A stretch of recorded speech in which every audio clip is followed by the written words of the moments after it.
la jeunesse africaine. Il a bien fait de commencer par Ouagadougou, parce que c'est à Ouaga en 2014 qu'a commencé le printemps africain. Et c'est un signe pour vous.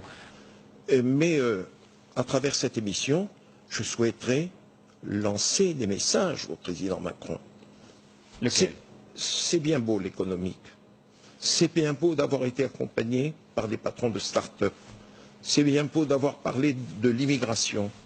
Mais la question essentielle en Afrique, M. Pujadas, c'est le politique. C'est la bonne gouvernance. Les colonies africaines ont donné à la France, en 14-18, en 39-45, des centaines de milliers de soldats qui sont morts pour la sauvegarde de la liberté, au profit de notre pays et de l'Occident. Aujourd'hui, la jeunesse africaine demande au président de la République française, qui plus est jeune, de les libérer du joug dans lequel ces populations, cette jeunesse vit. Vous, Robert sous la Bourgi, botte de despotes. Vous, Robert Bourgi, vous qui tenez sont ce là, discours. oui, absolument, Monsieur Pujadas. Vous êtes connu pour avoir été l'ami de ces despotes, même si vous avez pris vos distances ensuite. Monsieur Pujadas, comme disait le président Chaban-Delmas, il n'y a que les imbéciles qui ne changent pas d'avis. Et comme le disait le général de Gaulle, pour qu'une nation soit grande, il faut qu'elle épouse le mouvement général du monde. Aujourd'hui, le monde a changé.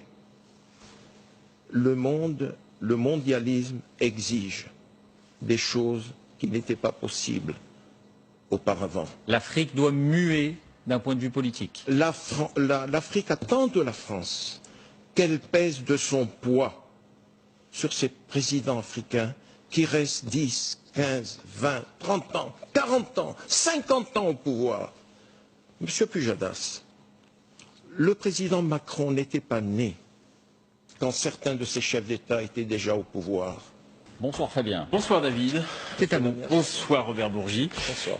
Cet été a eu lieu à Paris le premier procès pour des biens mal acquis, c'est-à-dire des immeubles, des appartements. Ça, ce sont des biens qui tombent par terre, des bouteilles d'eau. Voilà. Des immeubles, des appartements achetés par le vice-président de Guinée équatoriale, Obiang. La justice a estimé que ce patrimoine a été acquis avec l'argent de la corruption et donc il a été condamné à 3 ans de prison avec sursis. Des biens comme cela, est-ce qu'il y en a beaucoup en France? Est-ce qu'il y a donc beaucoup, potentiellement, de procès et d'affaires qui vont émerger? Vous avez le Congo, Brazzaville, vous avez le Gabon, notamment avec les propriétés d'Omar Bongo. Et si l'on s'intéresse de plus près, je pense qu'il y a d'autres chefs d'État africains qui pourraient tomber sous la coupe de la justice française. J'ai été un acteur et un témoin de la France-Afrique, tant du côté obscur que du bon côté de la France-Afrique. Je ne souhaite pas que le côté obscur se pérennise. Pas du tout. Monsieur Pujadas, le président Bongo accède au pouvoir en 1967.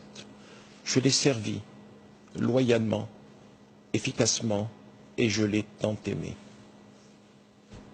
S'il était en vie aujourd'hui, je lui aurais tourné le dos. Il a gouverné le pays de 67 à 2009. En 2009, le rôle que j'ai joué indirectement dans son élection n'a pas été mineur. Il est au pouvoir. Il a été battu en août 2016. Voilà que cet homme se maintient au pouvoir. Ça fait donc pratiquement 50 ans. Pareil pour le Togo. Le président Yadema prend le pouvoir. Il y est resté 40 ans. Son fils va entamer son 3e mandat. Il y a des manifestations, des soulèvements dans tout le pays, des massacres, et la France ne bouge pas. C'est pour cela qu'au début de mon propos, je disais que le président Macron a un devoir vis-à-vis de toutes les populations africaines, de toute la jeunesse africaine qui attendent beaucoup de lui. Il est jeune et ses semelles ne sont pas plombées par ce que l'on appelait la France-Afrique. Et on lui dira facilement que c'est de l'ingérence. Si la France intervient dans les choix politiques des pays d'Afrique, elle sera considérée comme une ingérence, cette action-là. S'il a le mandat de l'ONU, un mandat international, comme l'a fait le président Sarkozy en Côte d'Ivoire, pour envoyer Laurent Gbagbo à La Haye, c'est pas difficile. Il prend le téléphone, il appelle le secrétaire général des Nations Unies, il appelle l'Union européenne, mandat lui est donné, il dégage.